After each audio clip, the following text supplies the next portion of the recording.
Welcome back, people. It is episode 6 of season 6 in 2026. Devil. Got a fair amount to get into today. Before we do, like, follow, and subscribe. We got strange and unusual topics about sport owners doing nefarious things on islands. We got some NBA trade deadline talk. Vince, you should do that. And some MLB Hall of Fame discussions. We have the Super Bowl preview. Some coaches are getting hired. It's the Taxi Squad podcast. Come on, everybody, celebrate. The Taxi Squad is here today. So lose the blues, kick back and relax for now. Kick back and relax for now. They talk about sports and stupid stuff. They're probably wrong and it might get rough. So welcome back. It's the Taxi Squad. Yeah. Vince, Whoa. tell me all about the treads. The trads? There's lots of trads going on. There's in the NBA lots, right lots now. of treads. Dude, There's so many trades. What are you doing here? What are you doing here, Colin Sexton? What are you doing here? Dude. I don't know about you, but this is like the least eventful Super Bowl week that I can think of. I feel like nothing's been happening in. I don't care about the media. They kind of destroyed that the last couple of years. I kind of haven't been following much of anything going on there. I'm not that jacked about the teams playing. It's kind of all just like whatever. Yeah. Is it the same for you, or is it just me? It's this very odd time of year where I find myself sitting on the couch and I'm watching the Westminster Dog Show for the past 2 nights. Because there's nothing on. And I'm not like that time of year. Yeah. In the words of Frank Sinatra, it is that time of year, Vince. And I'm just to a point now where I'm just like, you know what? Give me all the dogs. I'm a big dog guy. I'm fine with dogs. I'm watching the dogs. We're getting into. We had a slight conversation about slowly getting into college basketball. Right now is not there yet. Right now we're in the talking stages. Yeah, we're like talking. Yeah. You know, we're like in that phase of like, all right, I kind of miss you. It's like an old girlfriend. I'm still afraid she's going to steal something woodwork from my house if I have her over, you know? Yeah, or she's just going to get a little too clingy again and ask like, what are we? And you're just like, you're of course you're going to hit it and quit it. Yeah. Well, I'll have you if you're on, but I'm not going to, it's not appointment television, you know? Right. I'll have you through March, and then after March Madness is over, it's Love on the Weekend, and then, you know, something about Olivia. I'm out. Yeah. John Mayer songs, by the way. All day, just going to plant, just got me to the edge of desire, and then I leave. That's really what it is. Right. You know, there's only so many room for squares. Yeah. That one was forced. I'm going to go hang out with my daughters that I don't have. No, but usually like every year, like I'm like, oh, cool. Do all the conversations before, but it's like the one storyline, I guess, is that it's the rematch of the Marshawn Lynch. They threw instead of ran it, and that's about all I got. Sammy D's fun. The Patriots are like, whatever. No one's that jacked that they're back into it. It's like, you know, New World Order is the same as the old, you know? Yeah, we discussed it last week, NFC teams, AFC teams over the past 10 years, like who's been in the Super Bowl. It's been a lot of the same teams. So you wish there was a little bit of parity there, but minus like the Bengals and the Rams. Yeah. It's really been like the same 5 teams. Well, yeah, because you got like the Niners and like you got all their, you know, the Eagles but like AFC, it's been 3 teams. And without the Bengals, it's been 2 teams. It's like really insane. It's just the Chiefs and the Patriots except for 1 year. It's really dumb. It's really dumb. But whatever, I'll be watching. I'm excited for Bad Bunny. That'll be fun. Oh, the Bad Bunny? Yeah, we're gonna listen to Bad Bunny in the middle of it. And then the commercials I don't give a shite about either. So it's kind of just like whatever. There's gonna be that one commercial that's a tearjerker. Oh yeah.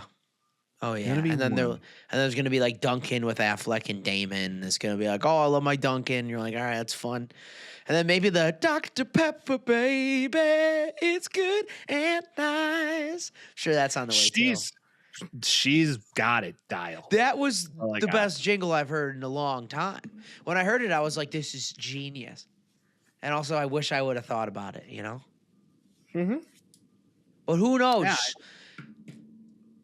Not I. You don't know. I don't know. You don't know. You You don't know. It's you know. You think you know.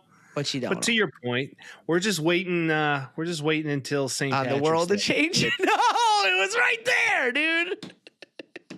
It was right there, dude. Once again, I force St. Patrick's Day. But yes, we are also waiting on the world to change. Yes. Just waiting on the world to change. Juan Mayor would like to politely call out Juan Mayor. We have interacted with him before. Maybe the best Instagram follow ever. Maybe the Will it best. wash out in the water? Or is it always in the tub? We have quite a strange and unusual about some perverts, dude. And it didn't surprise me that much, but it surprised me a little bit because the Epstein files are coming out more and more. I've gone down a rabbit hole, and I am Alex Jonesing hardcore this week. They are eating the babies and drinking the baby blood. They are. Like, it is kind of very odd how many times, if you go through these documents, Bless you. it's the truth. How many times pizza is mentioned and grape soda is mentioned, and those are all slang terms used in odd communities that don't do nice things to children. That I didn't I'd like know. to point that out to a lot of you. Yeah. So in case you haven't gone that side of the internet, that's like a thing. Okay, I heard Pizza's that. referenced a lot of things. Onic deities are referenced a couple different times that are also known to be a part of sacrificing children and small children.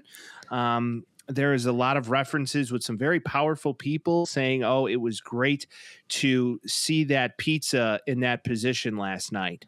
I wonder what that means. So it is wild.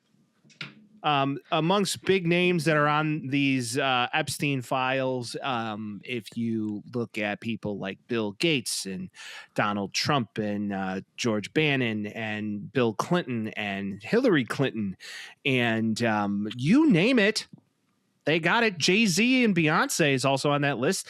Chris Tucker, Leonardo DiCaprio, George Clooney. I would like to add the caveat that just because they're on it doesn't mean they were doing it, right? You know, there's levels to it. You can't just assume everybody that went to McDonald's is like playing in the playpen, you know? It's like true. Yeah. I'm not saying, but I'm going to say out of all those names, I'm not saying all those people were there for the awesome island views. Right. And then there's also a very odd connection with the Island Boys. Yeah, dude, I saw that too. I don't know how much I dig into that, but their hey, who father knows? allegedly was a part of this whole trafficking ring. Gross. But it was about Jeffrey Epps, by the way, in case people haven't caught on. Yeah, this is about Mr. Jeffrey Epstein, who some believe may have died in prison. A lot of people. There's also reports stating that there's also some videos of him being exited out of that prison. Yes, I still think he's alive. To give that some clarity, I was actually in St. Thomas a few 2 years ago now. You were on him too, huh? Yeah, so it's a weird way to incriminate yourself, Mike. Weird way to incriminate yourself. When we went on our catamaran and they dropped anchor and they're like, to your left is that notorious island you all heard about. Yeah. There are new owners of the island, but nobody knows who purchased it. Yeah, you'd have to sage that whole island. He's back. He's back on that island. He could be. Protect the bad people. I have some thoughts and theories. I think he is a Mossad agent for the Israeli intelligence agency. Okay. That's my opinion. Tinfoil hat. And I think he has so much dirt on so many people that they had no choice but to make sure that man stays alive. I can see that. He, by the way, is a true sex offender. And some of the heinous crimes he committed, he only got 6 months of house arrest. Yes. Yes, he is a true sex offender. Truly. He is. He is. Where some people were getting 20 years for the same crimes he committed, he got 6 months of house arrest. Yep. And they all should get 20 years plus. That's just what I'm saying. I'm not saying it's unfair for the other people, but he should get it as well. I'm sorry. If you diddle kids, you should be castrated. Die. Yeah. Oh, yeah. Just cut the thing off. Or chemically castrate them. Oh. Yeah. I like that too. I agree. You in prison, after that point, you are chemically castrated, so you can never do that to another child ever again. Agreed. And sports figures are not on these. Hey, I'm getting there, Vince. Okay. I got to go down the rabbit hole first. Okay, keep going.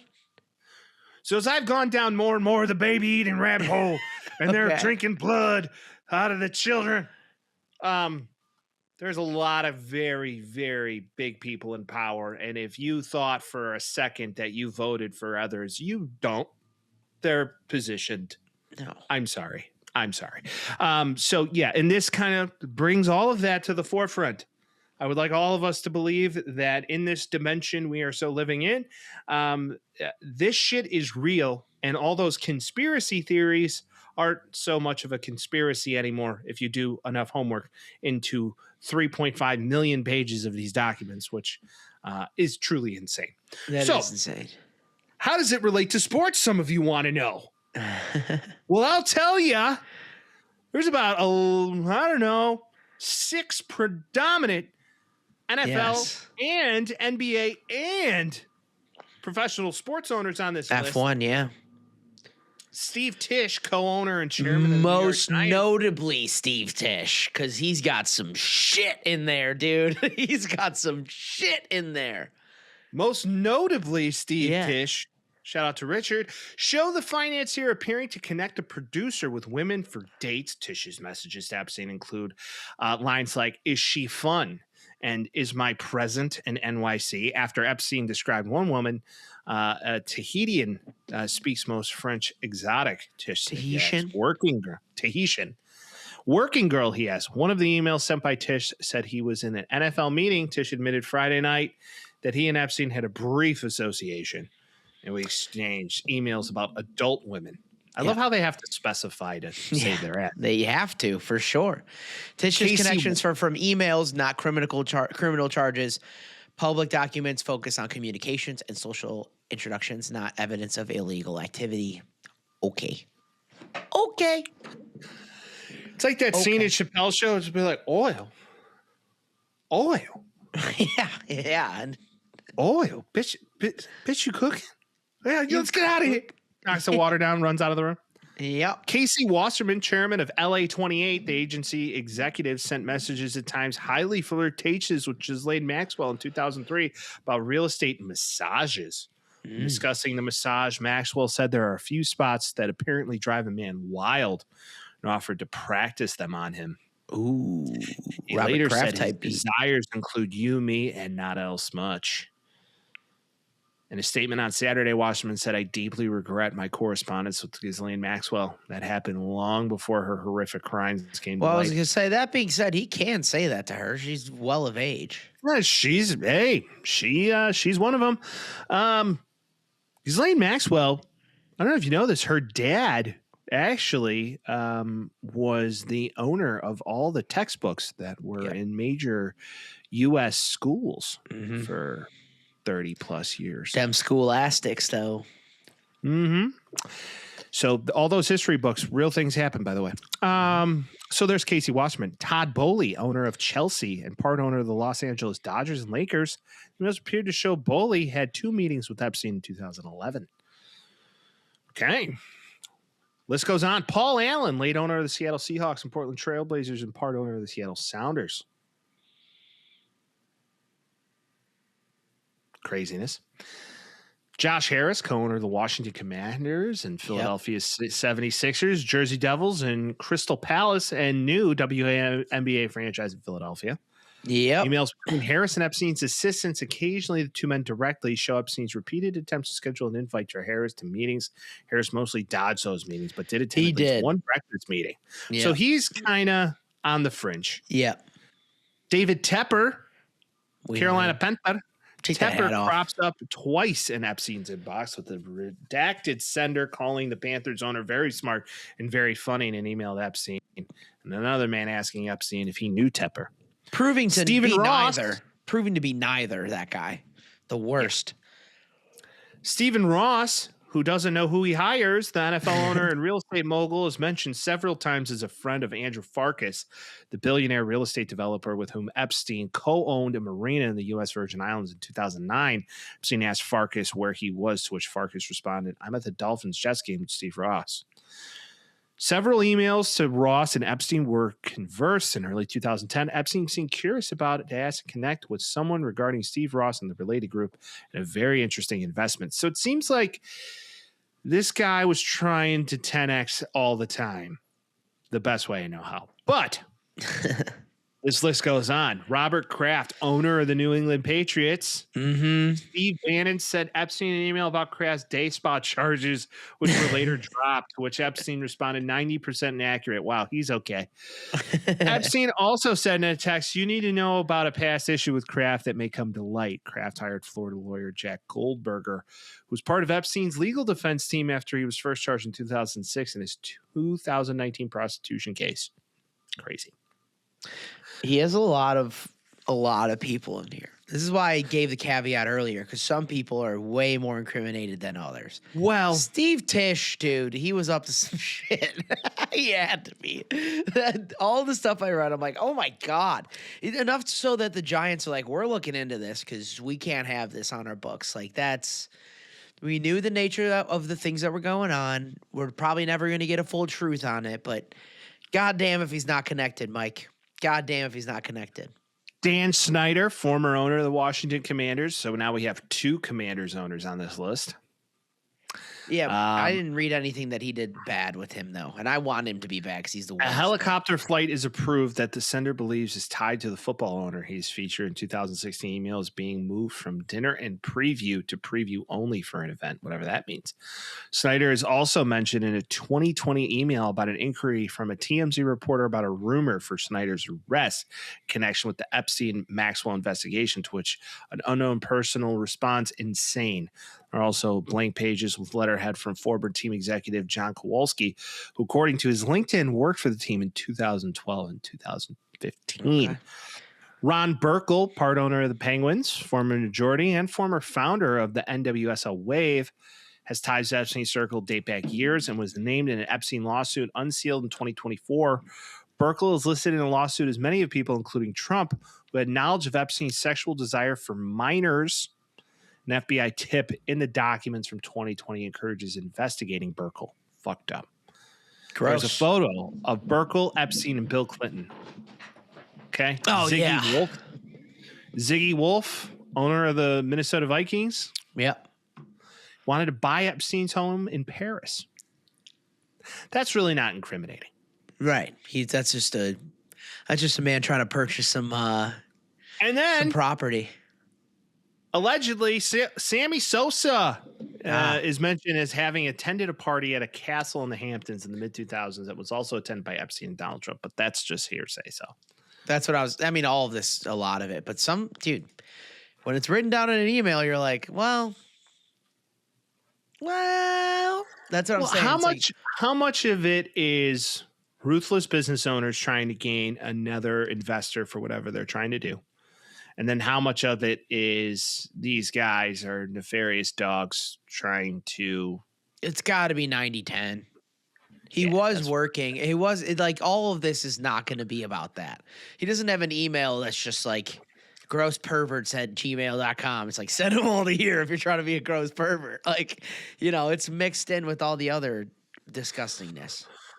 Well, a lot of why I believe Epstein was a part of some sort of intelligence agency, either CIA or some other intelligence agency. It was all the hidden cameras in these properties. He could be a nasty, nasty man. How many of these people was he putting in prone positions with minors? Did they know they were minors? Chances are maybe. Chances are maybe not. I would, yeah. But I don't know. you put powerful people in very difficult predicaments.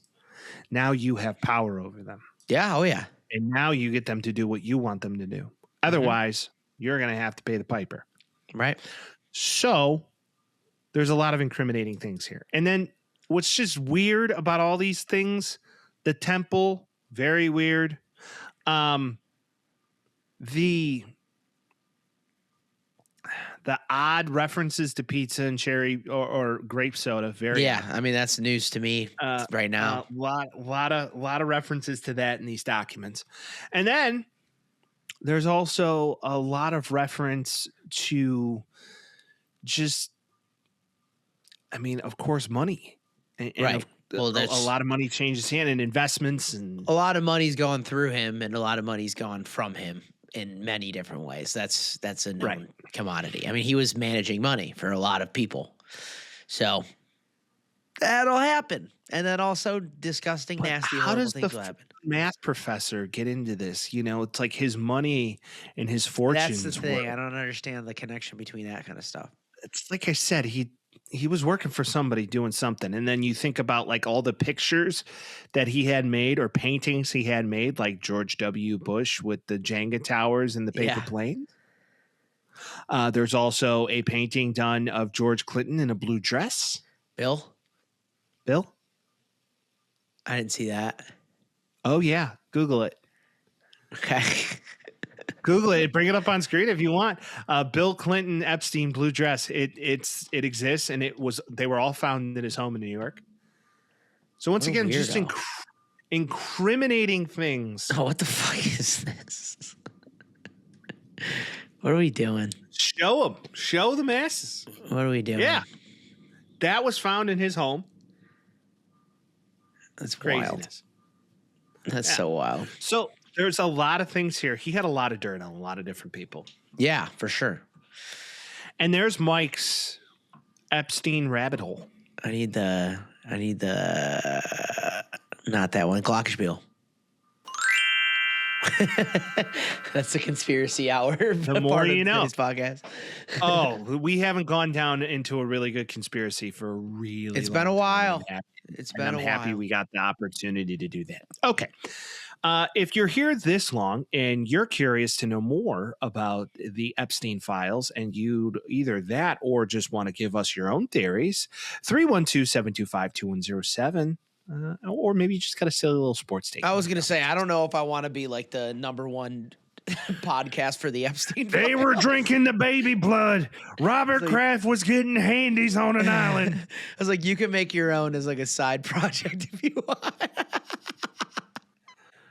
I'm not going to dig that David deep into Tepper's it. kind of funny, but not that funny. He's the worst. Take that hat off when you talk to me. Who are you? Why were they all like using this guy as like a madam, you know? I don't get it. Who? David Tepper? No, Epstein. Oh, because Like, he could? I don't know. Like, you make that much money, can't you get like any high class escort you want?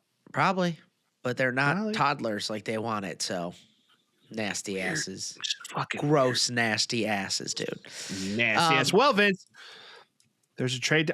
Baseball. Let's one thing.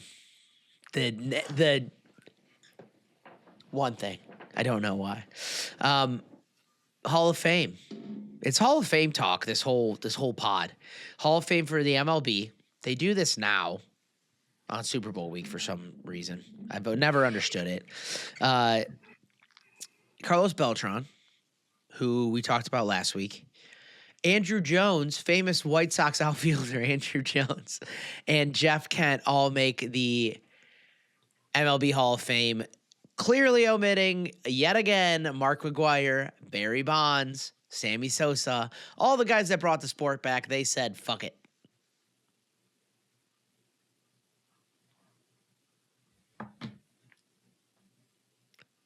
I don't know. I don't understand a lot of the writers. We discussed the writers a couple weeks ago. Those guys made baseball fun and exciting. I don't care what you say. Barry Bonds maybe got like 3 hittable pitches a night, and all of them were nukes. Yeah. So Swap them out. Clear house, dude. What are we doing? But that being said, Carlos Beltran, Andrew Jones, and Jeff Kent should be in the Hall of Fame. So happy for them. But like, what do we Do you know Jeff Kent allegedly? Jeff Kent, by the way, one of the best power hitting second basemen ever played the game. And former Survivor contestant. I didn't know that. Yeah. If you actually want to watch a fun movie about that kind of thing, look up Send Help. Go watch that movie. Fun. Is Jeff Kent in it? No, Rachel McAdams is in it, and she's not playing much of a Streisand. The new she one. The shit in that one. The new one. The Zenu. Zenu is right. Oui. Yes. So, as I look at this, Jeff Kent, most notably, hated Barry Bonds. Like, fucking hated. Yeah, that is most notably. That was a big thing. Yeah. Like, everybody said, though, Barry Bonds was, and still kind of is, this coach of a turd. Sure he is. I would be, too, if I was that good at what I was fucking doing. Yeah, I guess he's been that way since he was at ASU. I guess that's kind of been the play. So, it's Michael Jordan wasn't nice. But Michael Jordan was a good teammate. There's a difference. Jeff Kent. He did hook Steve Kerr in the face. Those guys won a bunch of championships. I know. I'm with you, but it's a different sport. You know, if Barry Bonds was dominating to his level in the NBA, you probably have a chip. You can't do that if you're a DH or a left fielder, you know? Mm-hmm. It's a different. Baseball's different. Yeah, I don't disagree. But then again, I mean, camaraderie in sports is a thing. So, I mean, say what you wholeheartedly. But again, like, I don't know. The Giants got close, but regardless, Barry Bonds deserves to be in the Hall of Fame before Jeff Kent is. Regardless. Like, that's just true. Yeah. Yeah, I don't disagree with that statement. That's why this is you just take it with a grain of salt. Roger Clemens, one of the best pitchers to ever do it. He's not in his roses either. So one day there'll be a magic wand, but that magic wand hasn't occurred. Got the World Baseball Classic. They must die first is what needs to happen.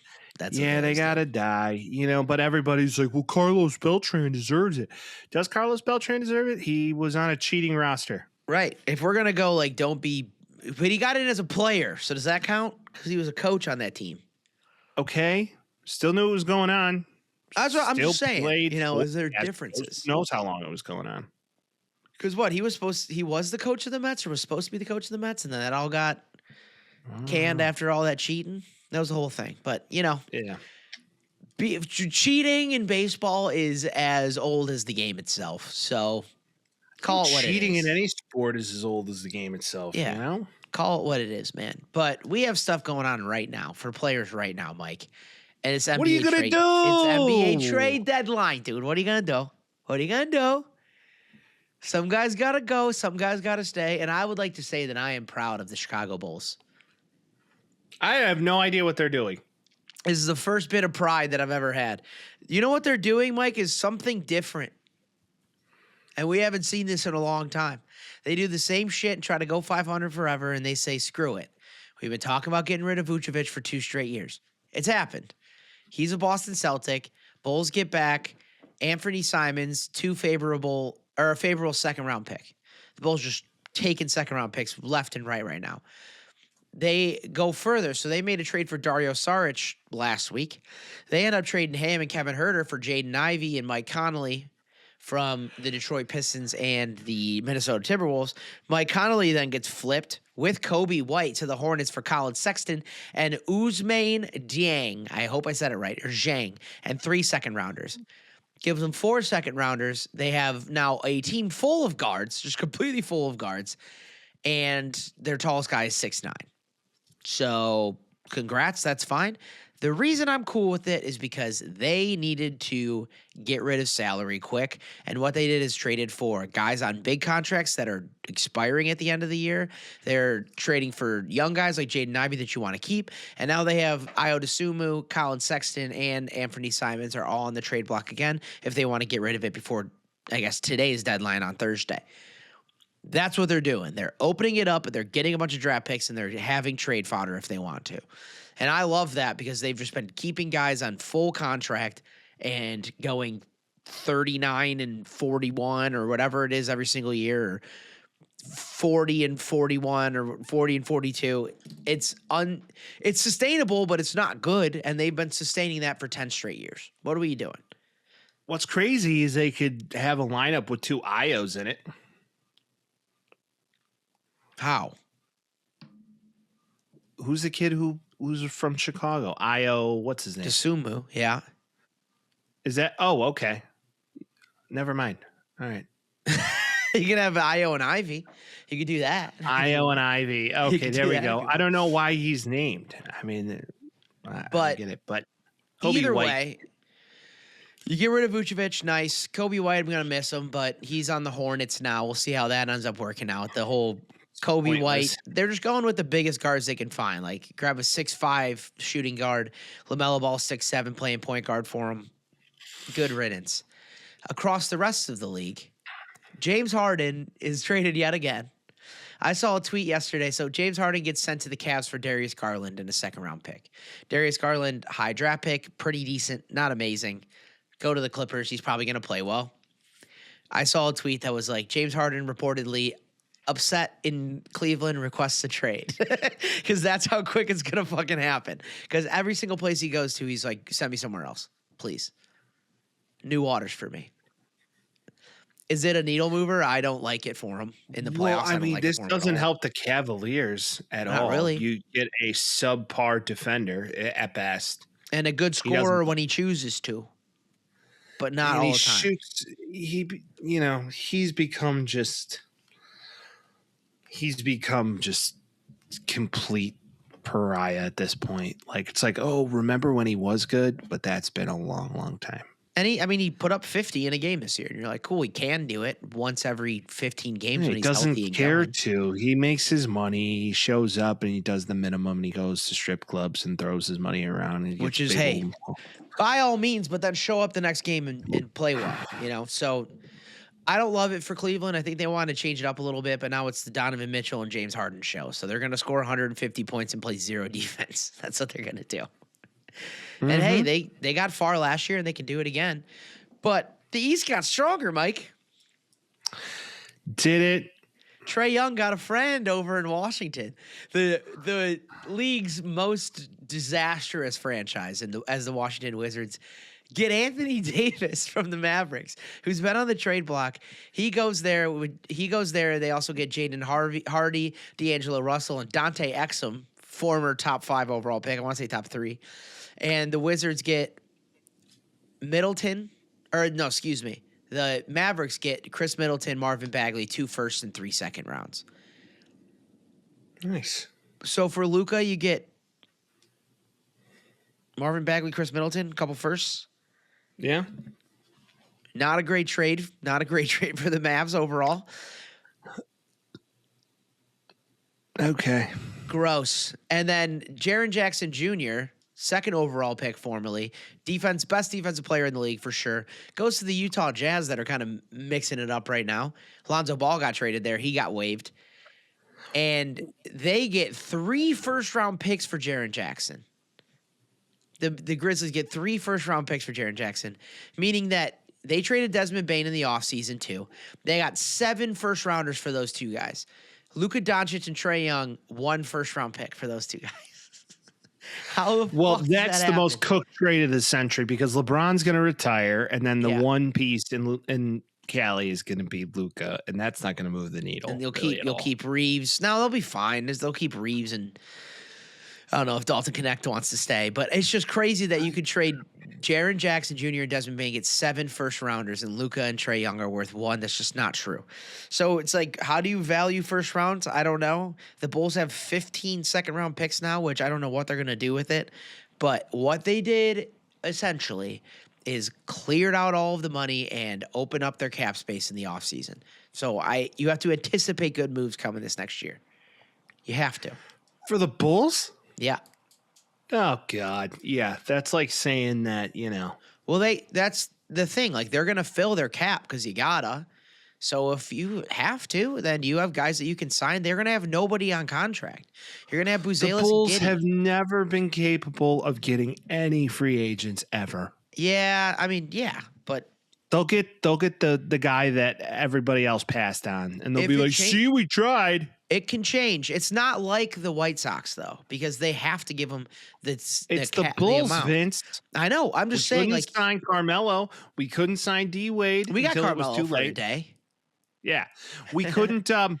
We couldn't sign LeBron. We couldn't sign Bosch. We couldn't. No. Yeah, but that was all one team that got one guy. It was a combo deal. They didn't want to get rid of Luol Deng. I'm just saying, like, there will be guys. Back, if you would have got rid of Lou Deng, and then you would have got LeBron and D Wade and D Rose on the same team. That would have been awesome. We would have won 4 championships probably in a row. Not 3, not 4, not 5. Remember 6, that? not 7. That would have been the play. But then turns out D Rose hates LeBron. I think they were just heated rivals, like that gay hockey show. There's a gay hockey show? You haven't heard about this? No. Yeah, it's like a hockey team. I haven't watched it. I've just been told by my friends that are just like, you should watch Heated Rivalry. And I'm like, why? It's like, it's awesome. Is it? It's just 2 guys that like each other, and they're also on a hockey team. And they're very good at hockey, but also it's a heated rivalry because they're also in love with each other. So it's a steamy, gay hockey show. And it's huge right now. I mean, if they're talking about crossing sticks, who knew that's what they meant, huh? A romance set in the world of hockey. Shane Hollander and Ilya Rozanov are 2 stars in Major League Hockey, bound by ambition, rivalry, and magnetic pull neither of them fully understand. I don't know. I have feelings for you, but I'm also very good at hockey. It's like Sidney Crosby and what's his name? Jeez, why can't Alexander Ovechkin falling in love with each other? So they play for different teams? Yes. They're heated rivals. Oh man, who decided? I believe. I'm learning all this all the time. Who decided to make the gay hockey soap opera? It's going off. People are watching it.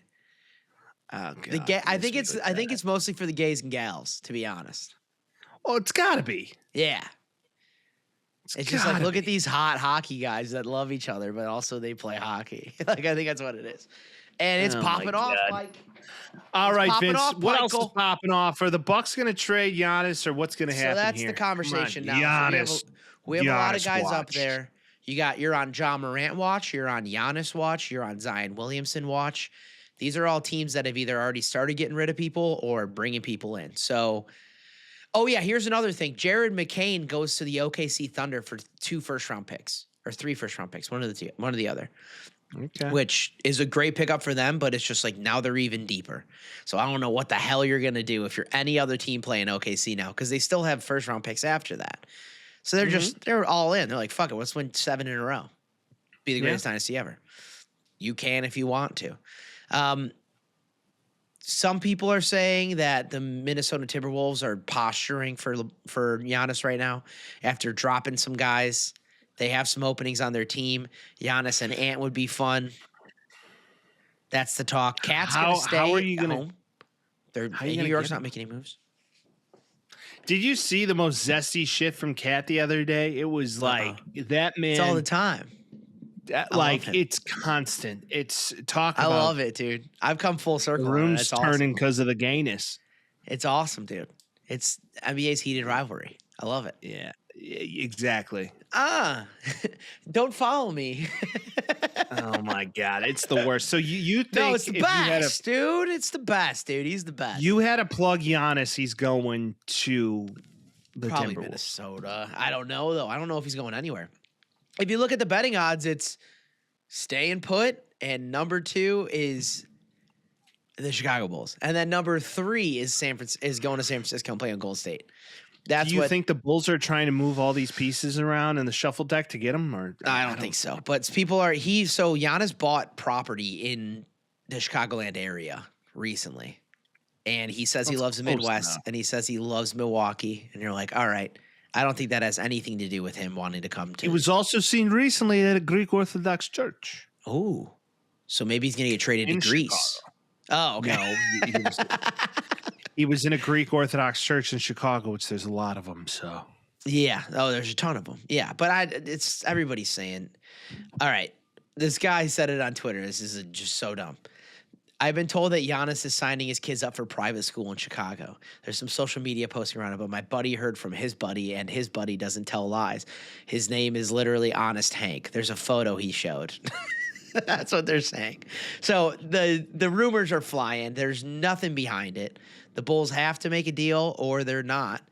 But all I'm saying is that the entire Bulls starting lineup, with the exception of Giddey, is gone. And Pat Williams, because you can't get rid of him. Because who the fuck wants him? The Bulls are cooked. They're not going to be much better. They're 24 and 27. You don't want them to be better, Mike. You want them to be worse. It's the fucking Bulls, Vince. Do you understand what I'm saying? Is this computing? Listen. You don't want them to be better. You don't want them to be 500. You want them to be worse than 500. If I had to throw a dart, the finals are going to be the Celtics and the Thunder. But why? Right, but that has nothing to do with the Bulls, though. You don't want them to be 500. You don't want them to be good for maybe another decade if we're lucky. Let's just go to a G League game the next time I see you. Go have fun. I'm just saying they're clearly making moves to open up cap space, maybe tank for another year, and then have the opportunity to get a guy. Who becomes a free agent next year in the NBA? Let's see. Unrestricted, very importantly.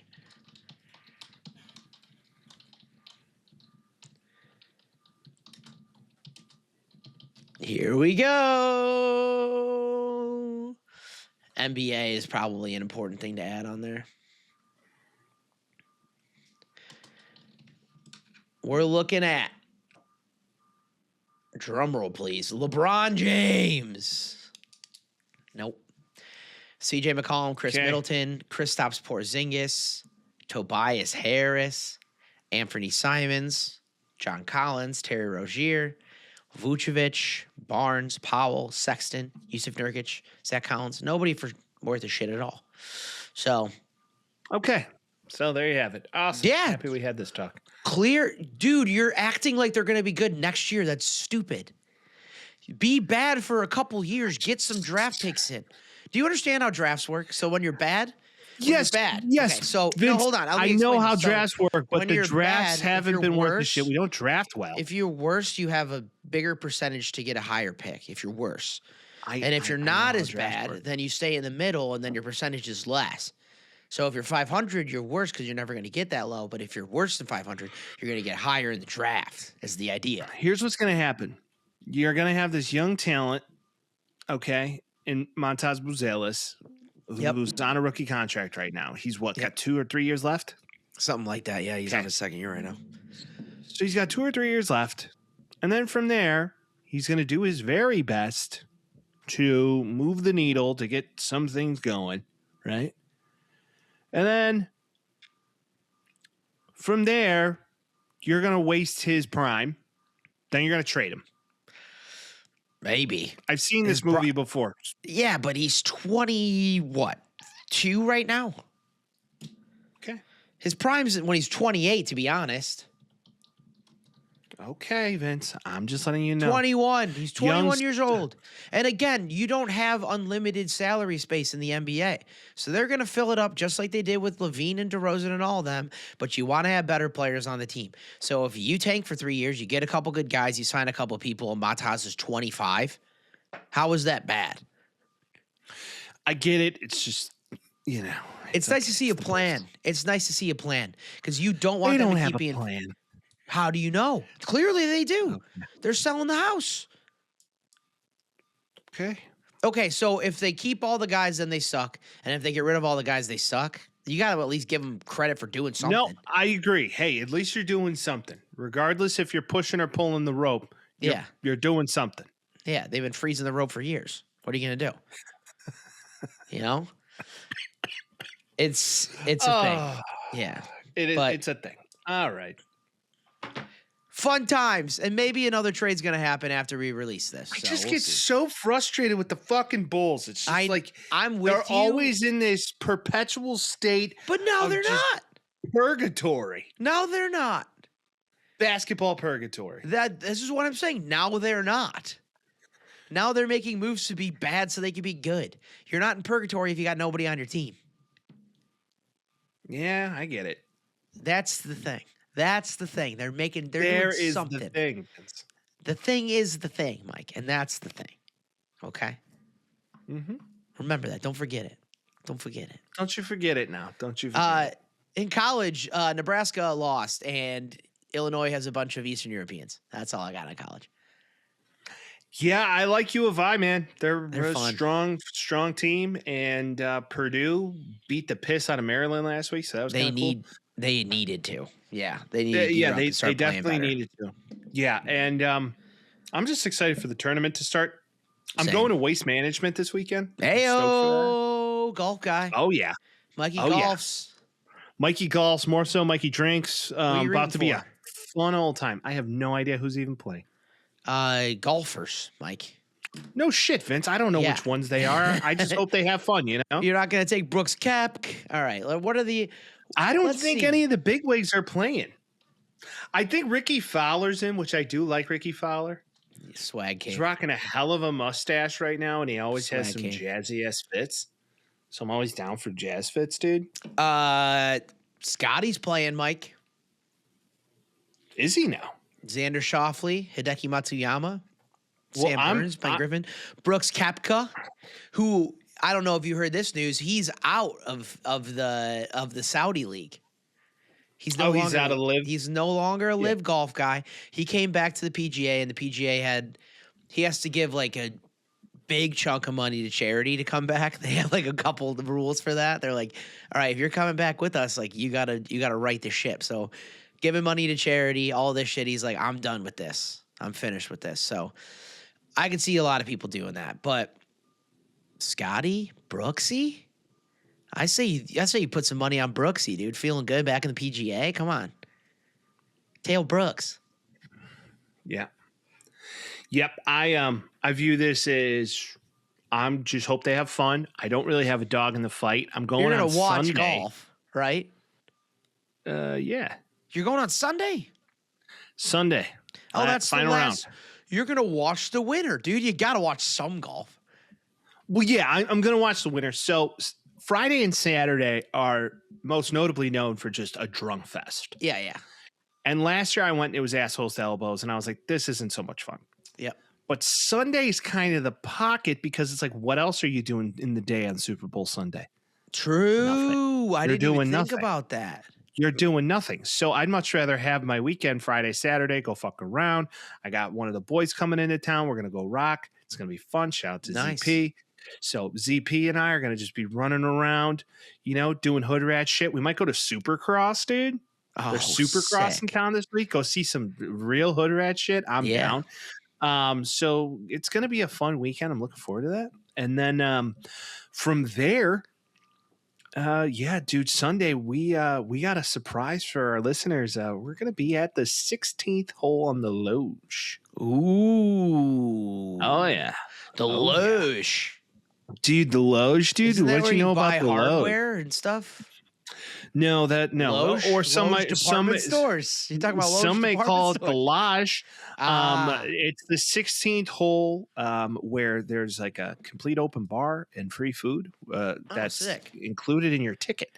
Okay. So found those. Somebody was it was like, if you think about it, GA tickets right now are like $150. Okay. This was $400. But you get drinks and food, all your booze and all your food. Okay. So it's like, where are you going? I'm with it. And you're in the shade, and then you can go walk around. So, I mean, for the price of doing business, if you're going to go all in on one day, $400. You're a VIP pizzle, dude. And you're VIPs. Yeah, right? and you can get a nice rebate. That's what Home Depot doesn't do it, but Loge does, dude. That's what I Dude, Loge, dude, Robert Loge. R as in Robert Loge. Rob Loge. Rob Loge. Yeah, so I look at this as something that I'm like, okay. I look forward to this a little drunk event every year, Yeah.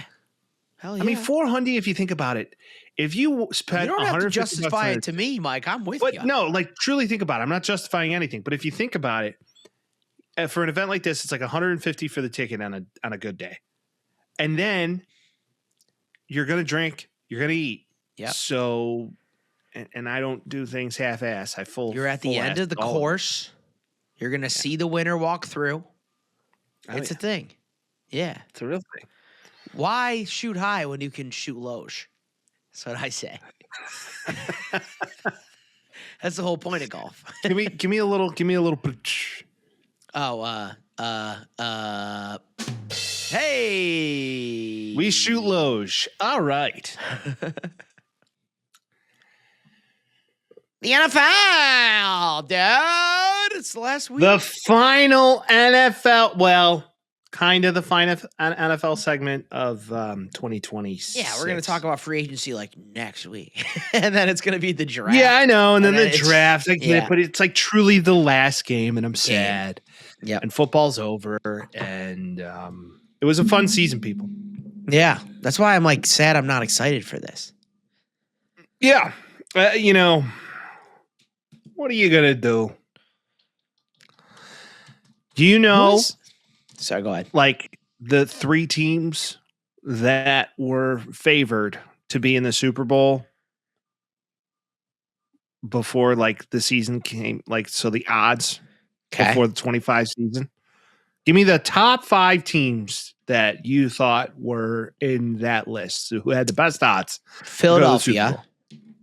Yep, 2. To repeat. Kansas City. Yeah, actually number 4 plus 800 at the time.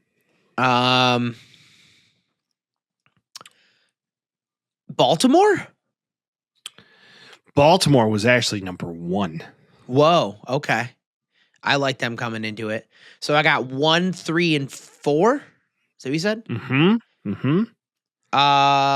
2 other teams, one in the same division as the Patriots. I was gonna say the Bills. The Bills were on my. Yep, Bills are on that list. So Chiefs, Baltimore, Buffalo. It's got to be another NFC team then. Yeah, another NFC team was the 5th. I feel like people were sucking the Packers off at the beginning of the year, so maybe them. Packers were 6. It was Detroit. Oh, the Lions. Yeah. Okay. Yeah. Yep. Yeah. What? 3 of those teams didn't make the playoffs? If you bet the Seahawks, it was 5,000 to plus 1. 5,000. Jesus Christ. Or that would have put it at it wasn't. It was not like 50 to 1. It's 5,000 to 1. Yeah, insane. You never know. What are you gonna do, Vince? But that's not the case. The Super Bowl is the Seahawks and the Patriots, and this is a rematch of all rematches. They're going to be playing in L.A. or San Francisco. San Fran, yep. Outdoors. The weather. Yeah, a nice little outdoor Super Bowl. I love it. Want a fun fact, Mike? Sure. Not a single playoff game played this year has been indoors. That's kind of nice. Yeah. In a world where everybody's playing in domes, we haven't seen a single playoff game this year be indoors. It's awesome. It helps that the Bears won and the Seahawks were outside and they got the 1 seed and the Patriots got the 1 seed. Like, it helps that all those are the case. Okay, here's a question. Mm-hmm. Do you want the Bears to have a dome? I go back and forth, but considering, I wouldn't mind it.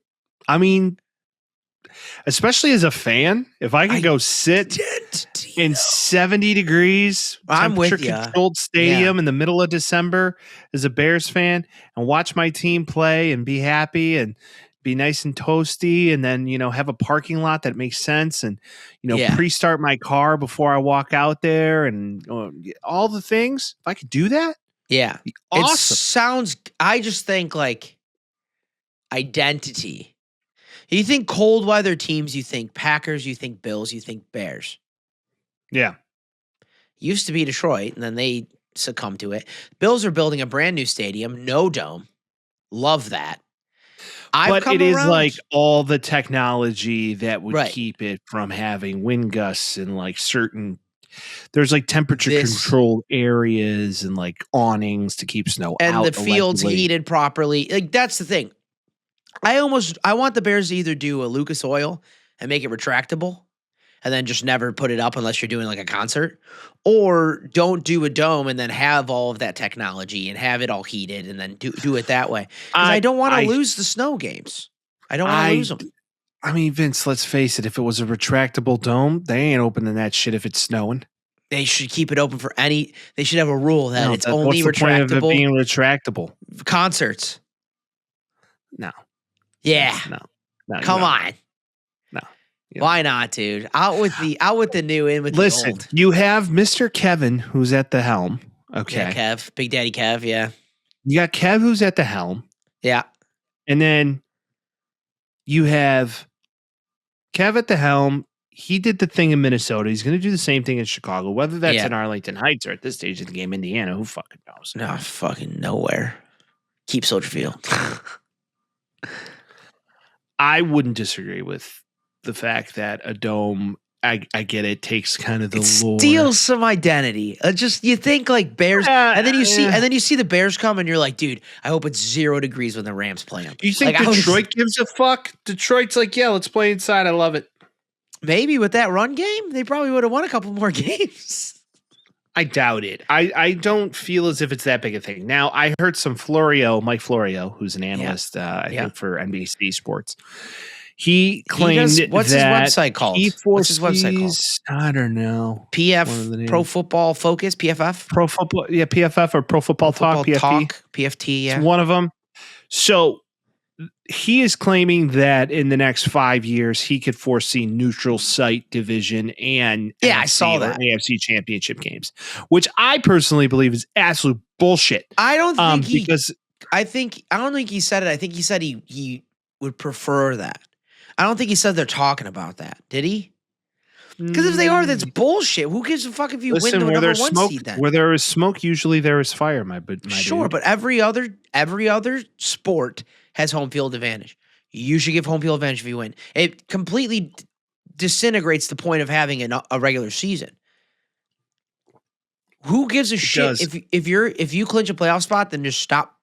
Don't play anybody for the next 7 weeks. Who cares? Very true. If it's neutral, who cares? Yeah, it's quite neutral. And like the seeding matchup, I get it, but you're just like, what do we even? No, you need home field. You need it to be 0 degrees when Matt Stafford comes in with the Rams. Like that's what I want. Or at least have your own fans there. Because you think Seattle's making the Super Bowl without those fans? Hell no. No shot. Yeah, I don't. Yeah, I don't know. I believe that if you're a good enough team, it doesn't matter where you're playing. I agree, but come on. Come on. I mean, you don't even know, dude. Come on. Come on, dude. I'm so okay. I mean, the Bears thought that they had an advantage because of the snow versus the Rams, and that they almost did. They almost did. Almost counts in horseshoes and hand grenades. A lot of people say you should have gone for 2. You can't call it not an advantage because they lose. Like it could have been. It could have given them some bit of advantage. I don't even think of an advantage. I just think like if you're a Chicago Bears team, you should win in the snow. You know, it's an identity thing. Yeah. Like imagine if Lambeau had a dome. Booty. Yeah, well, Green Bay, dude, is a completely different culty type thing. I'm with you, but then it's going to get to the point where it's like, oh, Bears are coming to Green Bay and they play in a dome. They're not ready for the cold. And like, that's brute. I can't be that guy. I can't be the air conditioned, the fucking heated seat guy. Correct. What are we doing? It cannot be. Anti-dome. I'm part of the anti-dome squad. Anti-doming. Yeah. And this is probably the last playoff ever we're going to get that there's all outdoor games. Probably the last one. I doubt it. Well, it's like, is Kansas City's new stadium going to be a dome? Most likely, but that's not going to be built for like another 5 years. I'm just saying, like, a lot of domes. There's a lot of domes. Can't say it's going to be the last one, Vince. It's a good chance. There's a lot of domes out there. There's a lot of people are domes. saying that the domes are taking over. Yes, they are, dude. So we're going to send them into this city. Everybody I know is getting dome. Everybody I know is getting dome. They claim to like it. I hear it's great. Everybody I likes hear it's getting quite dome. temperature controlled and lovely. The NFL's full of a bunch of people trying to get dome, dude. That's all it is, all the time. We started the podcast. There's a lot of guys out there preferring that they had dome. That's what we started the podcast on. But yeah, it's like I don't know. There's a chance, but let's get to real talk right now that we missed last week, Mike. We didn't talk about it. We didn't talk about Bill Belichick not getting into the Hall of Fame first ballot, along with Robert Kraft also now not getting into the Hall of Fame first ballot as well. Mind you, Jerry Jones is in the Hall of Fame, which means that Robert Kraft probably should be, and most importantly, Bill Belichick really should be. Well, Robert Kraft got rubbed to Zuck motherfucker in that massage parlor. But is that not by Corey and Trevor? I don't think, but he definitely got a rub it to Zug. And is that not like why would that matter for him going to the Hall of Fame? It's not a hall of a good guy. He's a good guy. I think the NFL. I mean, Lawrence Taylor's in the Hall of Fame, and he's ultimately not like the worst guy. Ray Lewis. Yeah, Ray Lewis killed a guy. Yeah, allegedly. Marvin Harrison, but that was home invasion, so we got to give it to him. Sean Taylor. I mean, he was amazing this time. Well, yeah, he would have been in Hall of Fame if he played the whole time. You can't blame him for that. That was R.I.P. Sean Taylor. Dog. But I just think like if Bill Belichick doesn't get in first ballot, then nobody should. And I get they talk about like Deflategate and all of that stuff, and that's why people didn't vote for him. But like, who are you going to put Sean McVay in if he wins 3? First ballot? You can't because Bill Belichick won 6. I saw a meme the other day. It was like, all right, so this coach right here on the right has more wins than any other coach. Mm-hmm. And he's won more playoff games than any other coach. Oh, well, he's a first ballot Hall of Famer. No. Mm-hmm. No, he deflated footballs. No, I mean, there was like a whole like he spied on people. Oh, yeah. Okay. He's also been to more Super Bowls than any other head coach and has won more Super Bowls than any other head coach. Oh, well, that definitely makes him a first ballot Hall of Famer. No. Yeah. How dare you? It's the NFL and politics. It's like, if this is what it means, then okay. It's just, again, like, I don't love Bill Belichick. I didn't love that Patriots run. It pissed me off most of the time. He's a Hall of Famer, and he's a first ballot Hall of Famer. And if that's the case, then Brady's not getting in first ballot either because he deflated footballs and he spied. Like, what are we doing? Oh, well, Tom will probably get in because he's out here thirst trapping now. He's like out there like reading books on his couch with like a hoodie on. He's like, so this is what you do on Sundays. He regressed to a teenage girl so quickly. He's like, he was so snuggled up, dude. This is what you do on Sundays. I'm just reading this little bookie I got. Oh my God, I gotta find the picture. He was so snuggled up, dude. It was so funny. He's like, so this is what a Sunday without football looks like. I masturbated 4 times and I read a book. Yeah, it's like, Tom Brady, you're doing it wrong. You're doing it wrong. It was so goofy. I can't even find it. There it is. Sunday routine. Come on, load. For the love of Christ. Loge. Do me a favor and loge for me. Loge for me. Hey, do me a favor and get it loged, will ya? Loge it up a little. Here we go. There it is. Dude, it's even funnier looking at it. So the caption is trying to keep himself. So this is what you do on Sunday. Think laugh emoji 100, laugh emoji 100. Here's my book. Here's me all cuddled up, dude. Look at him cuddled up. Dude, he's so thirst trapping right now. He's like, I banged Alex Earl. Yeah. Any girls on here like reading? Any girls in here like know how to read or want to teach me? I could read an awesome playbook.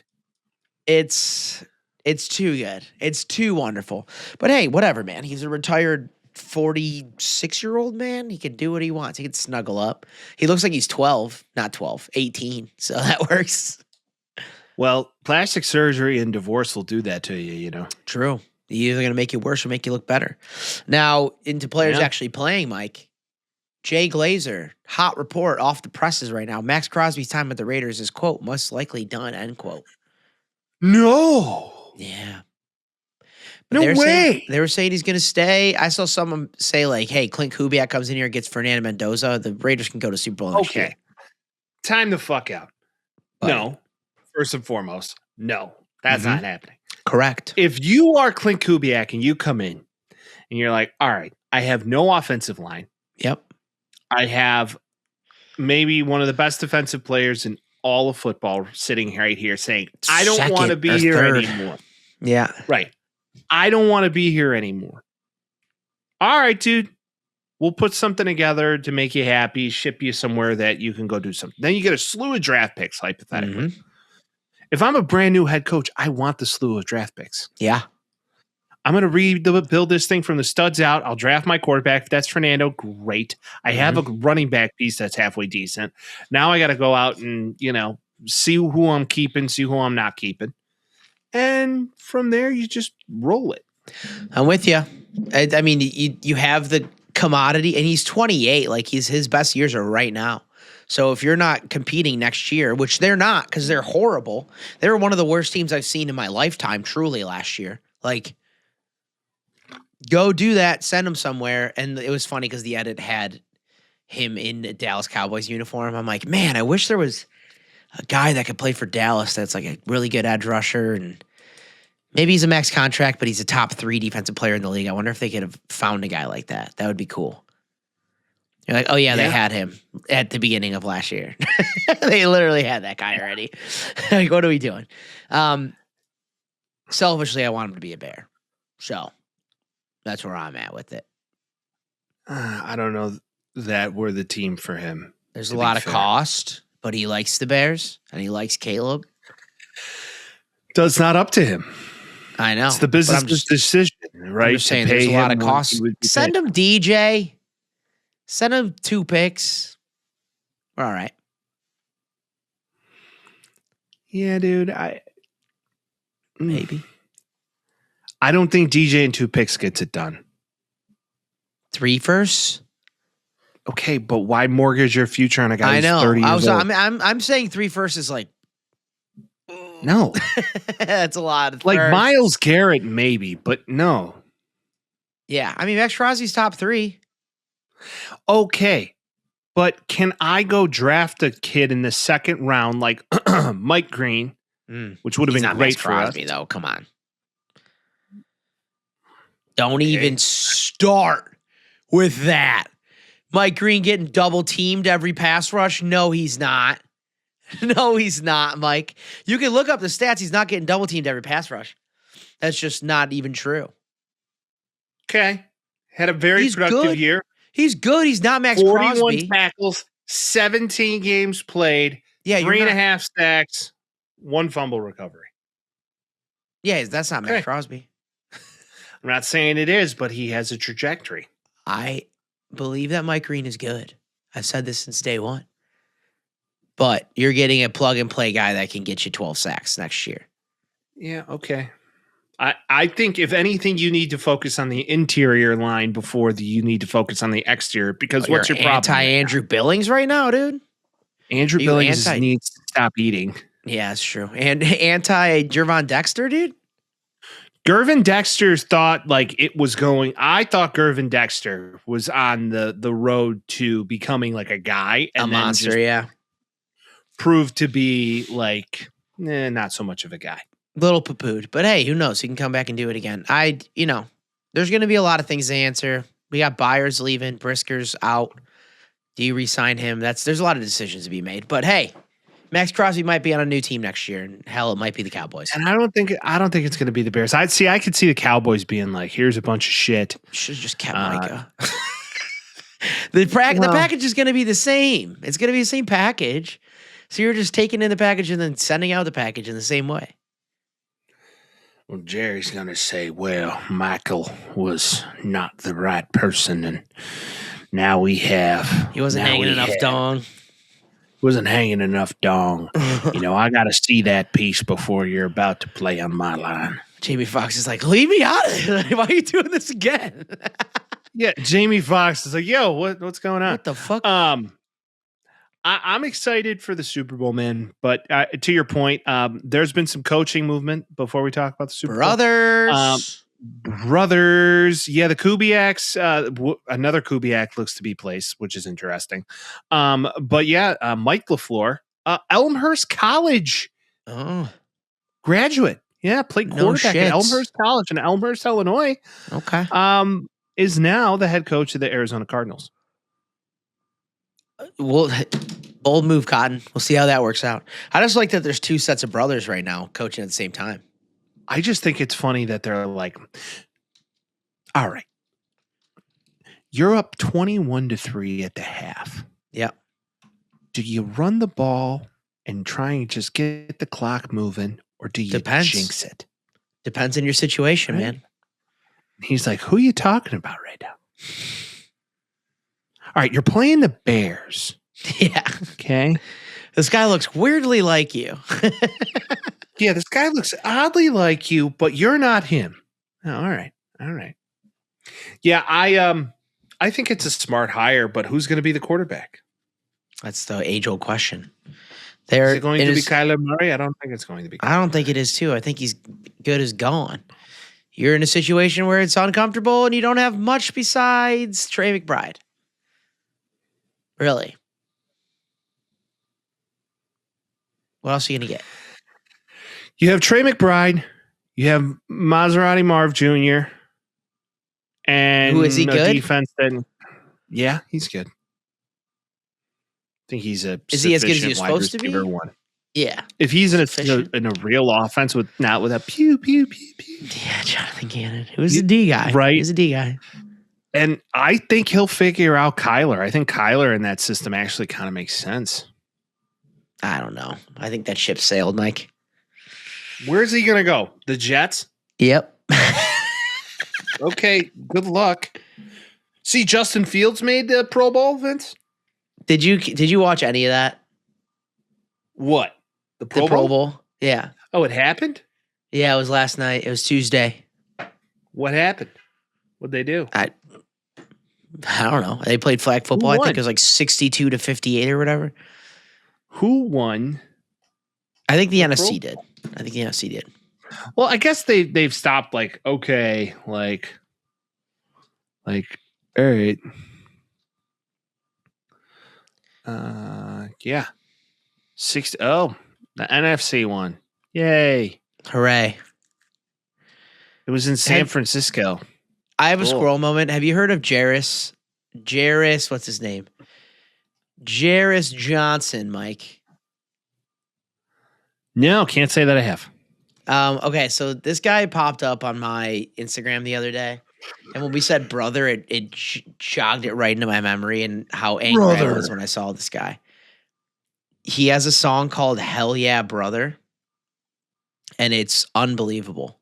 And I'm going to pull it up right now because I think he's being serious, and I can't stand it. It's driving me nuts. All right, there's the Instagram. You ready for this garbage? You ready for this? Mm-hmm.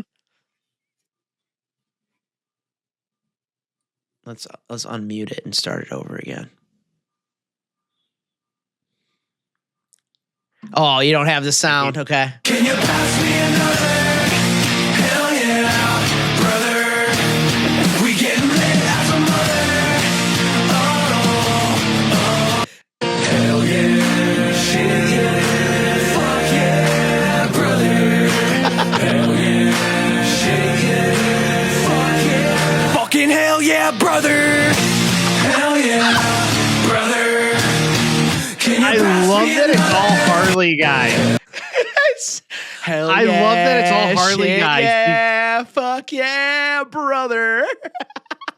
I love that it's all Harley guys because it just fits the mold so well because there's like a Harley guy out there in his fake tough guy jacket and he has like a bunch of speakers on his bagger and he's like blasting that like at some like nasty Lake County bar and he's like, oh fuck yeah, can you pass me another?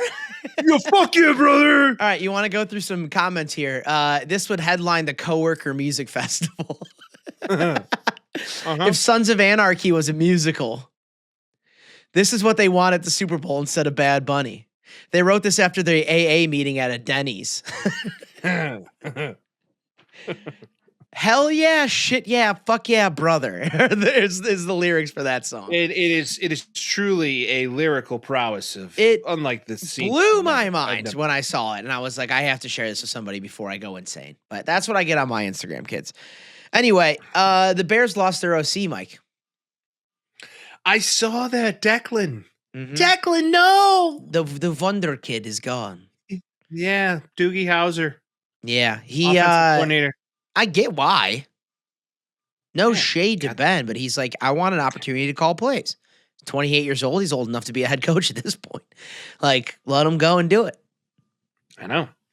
I'm with it. I get it. And then it's just like, bring in another guy, rotate it over again. That's what we have to do. Yeah.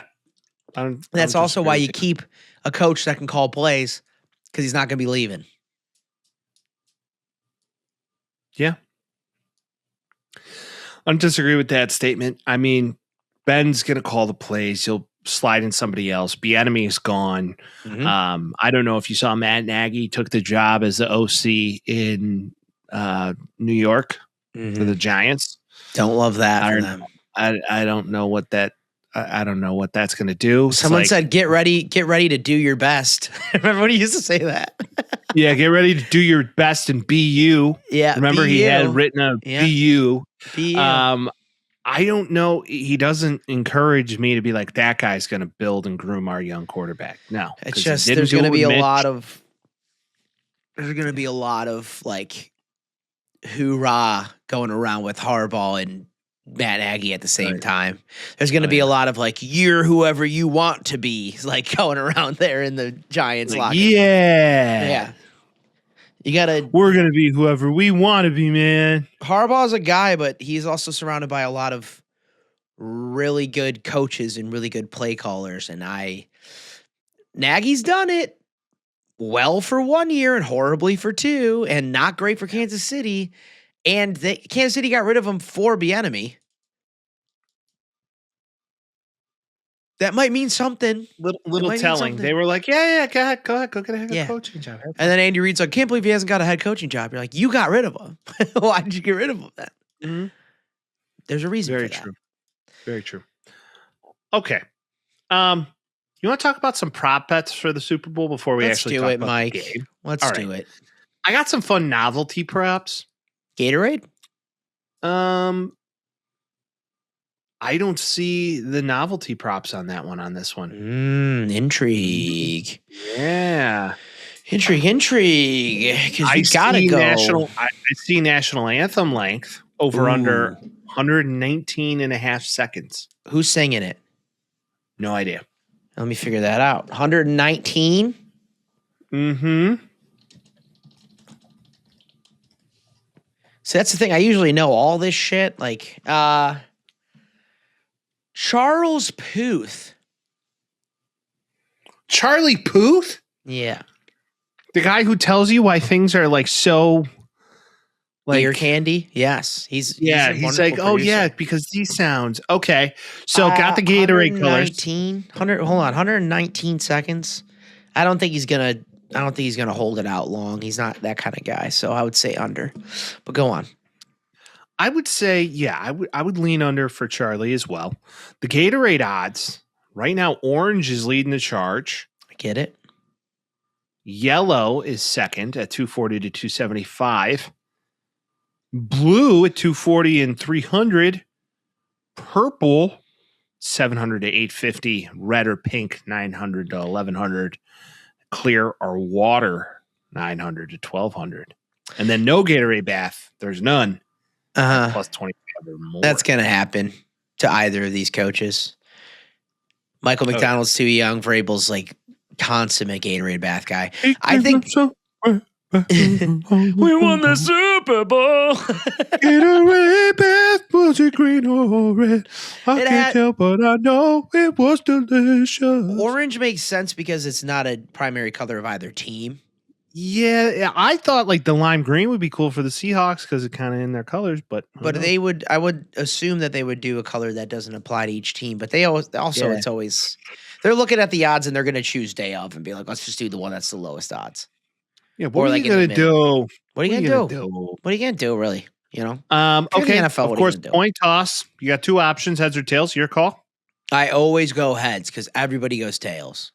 I'm feeling tails guy this year. You did that We'll last carry year and the year before. Yep. Bed Bunny halftime outfit props includes bets on first song, the color of his outfit. Some people are saying he might wear a dress. I believe that to be true. Your I thoughts also on the racial ambiguity thing? I don't have much, honestly. Yeah, guys, dudes wearing skirts. You're into that? No, I'm not into it. I'm kind of just like I guess I get what they're trying I mean, to as do. long as they're not fucking Scottish, it doesn't really matter. It's like the Harry Styles doing it too, and I'm like, I get it, I guess, but like whatever.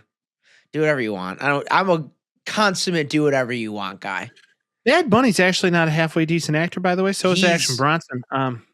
Bad Bunny's also gonna put on a show. If people can just put on the race blinders that they're all seemingly going by right now and just watch the show, it's gonna be lit. I would go to a Bad Bunny concert and shake my non-existent ass. I was gonna say I'll toss this little Italian ass across the floor. Like it's gonna be lit, but a bunch of people after they're gonna be like, I didn't even know a word he's saying. Like, why are you even listening to the lyrics? Shake your little butt, dude. Get up there, Ron. Get up, old man Ron, and shake that ass. Get up there, Todd. Shake some ass. Oh yeah, we didn't talk about Todd Monken's outfit. Did you see his outfit? No, is it brown? It's hilarious. It's divorced dad outfit, and it's exactly what you want as a Cleveland Browns head coach. Was he wearing a quarter zip? He walked in. I'm pulling it up right now. I want to say it was a quarter zip. I want to say it was a button-up shirt, and it was a pair of light wash jeans. Ooh, yeah, acid wash. Yeah, and he's like, I'm excited. Doc Martens. Yeah, I doubt it. I'm sure he was here. Let's go to facebook.com to pull up this stuff because this is a very Facebook outfit. This right here is a football coach through and through. He's got a blazer. He's got a gray blazer with a light red shirt buttoned up all the way except for the top button and loose light wash jeans. And he's like, I'm here to get ready to play football. And you're like, that guy eats. Is that what he wore in his press conference? I believe so, but at least it was his first day. Love it. You don't wear a suit to your press conference like a fucking Not if human? you're the hey, he's the king of Lake Erie right now. If you're a Browns fan, I'm jacked to see that. Fuck it. He's all business. He doesn't want to go full suit. What are we doing? He's been around the game enough, you know? Mm-hmm. Someone just said that's just Monk. I think that's just Monk, dude.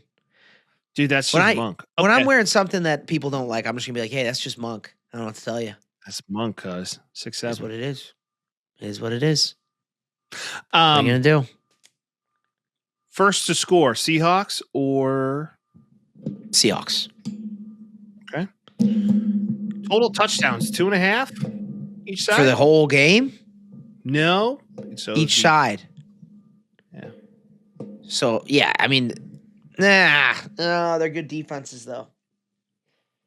I could see the Seahawks scoring more than 2.5. I can't see the Patriots scoring more than 2.5. Okay. All right, let's talk about the over-under, shall we? So, if you had to pin the over-under right now, what do you call? On this game? Oh, NFL's tough. 37.5. Right now, odds are looking at 45.5, which I think is high. 45. They're going to score. This is a defense battle. This is what the whole conversation's about. That's kind of what I'm feeling. I think we're going to lean on the under. Spread. Seahawks by 3. Seahawks 4.5. Patriots are the underdogs. Yep. I believe whoever runs the ball better in this game is going to be the winner of the game. That's my prediction. I'd like to agree. It's just you could air it out on the Patriots a little bit easier than you can against the Seahawks. The Seahawks are the best defense in the league. I have no question about it. Yes and no, Vince, because if you think about it, Christian Gonzalez is just maybe one of the best shutdown hell of a player. Right, but there's two sides of the field. When we look at that, I would say that you got to overall be like, okay, well, you're going to shut down Jackson Smith-Njigba with him. Not saying that that's their only weapon. Kenneth Walker is now pretty much the only option. Rashid Shaheed, who's an absolute dog. I would maybe throw a little prop on him to score. I think another guy I said maybe to score. Stephon Diggs or Hunter Henry. I could say one of those guys, their first Super Bowls, they're veterans. I always think a veteran's going to score in a Super Bowl because they've never been there. Where did Hunter Henry start his career? Chargers. He was Chargers the whole time? Yeah, for a long time. Oh, I thought he started somewhere else because I thought Hunter Henry went to a Super Bowl. I don't think Hunter Henry's ever been to a Super Bowl, nor has Stephon Diggs. I know Diggs hasn't. I know that for show. Faux show. Shut up. Yeah, Chargers, Patriots. Yeah. That's crazy. Yep. Okay, let's go. You want to go best defense. Who are you going to take? Best defense in this game? Yeah. I think it's no question the Seahawks. Okay. Better wide receivers. On account of JSN, I mean, yeah, because you can get Booty and Diggs, but then you're like JSN, Rashid Shaheed. Now we're peeling at straws. Quarterback? Yeah. They're very. I'm biased, AMD. Yeah, and then running backs, you got to give it to the Patriots probably because Charbonnet's not. No, Kenneth Walker is one of the best in the league, man. I think. Yeah, but is he better than the duo? Workhorse. Ramondre and Travion Henderson? Well, that means the Seahawks are better at everything. I mean, it's leaning that way. I think Sam Darnold has the ability to go to his hometown or home state to win a Super Bowl. Couple miles south of Seattle, too, mind you. Yeah, I understand, but Sam closer. D grew up in California, in Southern California, went to USC. Now he's back in California, granted NorCal, but he has the opportunity to win a Super Bowl in his home state as the starting quarterback of the team. Well, that's what I'm saying, too. You have that plus the fact that it's regionally the same place as Seattle. So it's just like you're basically in Seattle. Like Patriots have to go across the country and Seattle and California. They're there all week, so the time difference isn't crazy. I'm not talking about that. I know fans of the Super Bowl or whatever. Like it's usually just rich people, but like it's a hell of a lot easier to get from Seattle to Northern California than it is from Boston, Northern California. It's all West Coast, absolutely. Yeah. I don't disagree with that. The way I view this is like, okay, well, I would definitely state that right now I'm leaning Seahawks. It's difficult not to. I am too. I want them to win. So if we're picking, it's not that I want them to win. I just think that's the way this goes. Oh, now, I really want them to win. Drake May has proven he's an absolute unit. Yep. I like Drake May a lot. I think he's one of the better young quarterbacks in all of football right now. Mm-hmm. But it's nice to see two young guys. Now, did you see the conspiracy theory about the poster that the NFL came out with preseason? They always fucking do this. Didn't they? The two closest quarterbacks are Drake May and Sam Darnold. I know. And it's all conspiracy. And they used to do the colors, and you're like, oh, the color's going to tell you what team's in it. People are always going to do that. It is weird that it was those two. I'll say that. A little odd. But like, scripted? Come on. Sam Darnold's grandfather's a Marlboro Man, dude. Yeah, what's his name again? Dick Hammer. What a guy. Also what a guy, dude. Richard Hammer, dude. I would love to get a beer with that guy. Do you have any prop bets you like? Anything of value that you're like, ooh, that guy's going to score? Well, okay, so you're talking about prop bets. Can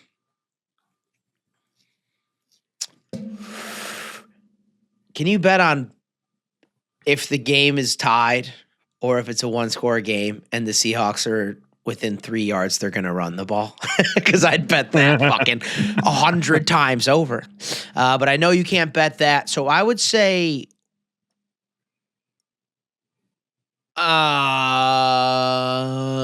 okay. The odds are going to be so bad on a JSN score. So I would say maybe Rashid Shaheed score. Similar to the T. Higgins thing with the Bengals. It was like, well, Jamar's going to get double teamed and shut down the whole game. Like you got to Jamar.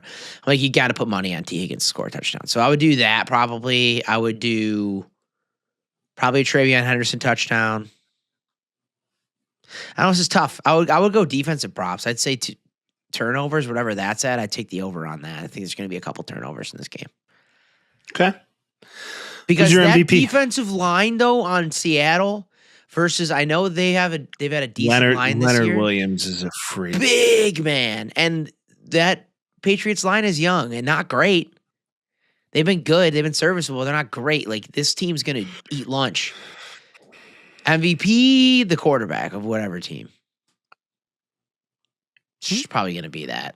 This is the easiest way to go. I think whoever gets like a pick six, I think that's going to be it. I mean, I'm interested to see what the betting odds are. I really like Kenneth Walker touchdown. I think for any time, that's a great one. What's that, like minus 300? I'm sure it's high on the list. Now, I would also recommend like Hunter Henry. I think that is a wonderful prop bet. In my eyes, that looks to be the case because also to add insult, Seahawks actually have had some trouble defending tight ends all year. And then Stephon Diggs, he's never been in a Super Bowl, might be his last. I could see him getting in the end zone as well. Cardi B gonna those be there? Is that two, a prop? I'm assuming Cardi's going to be there. Yeah, I'd imagine. I'm assuming Cardi's going to be there. Jackson Smith and Jibba, I would lean on the fact that maybe going all the unders because I could see. Like, I could really see Vrabel saying, I'm taking him away. Shut him down, yeah. Did you see, I forgot who did this, but someone did a breakdown on, it was Tom Brady. Talk about JSN and why he's so good. Mm-hmm. And he's like, when he runs his routes, he keeps his shoulder square the whole time. Because a lot of receivers will, like, turn if they're going to turn before they do it. Mm-hmm. Like, a little shimmy and then go. He's like, he stays square the whole time, and then he just turns. And you never know where he's going to go. I was like, that's why Brady's better than Romo. Because he can do that. Tom's reading a little bookie. Romo recently was on a podcast saying that there's going to be a team that is either playing 2 high safety or 1 high safety, and whoever chooses to run the ball in the 2 high safety wins the game. Okay. Like, okay, Romo. That's good to know. It's kind of a blanket statement. Thanks, Tony. Hey, what is he? Eastern Illinois legend? Come on. Eastern Illinois. Let's not forget that he also put in a dating contract to, I think, Carrie Underwood, or was it Jessica Simpson that she could only gain so much weight? I think it was Jay Simps, to be honest. Yeah. Because she had quite a weight flux. Oh, yeah. She blew up like a little balloon. Mm-hmm.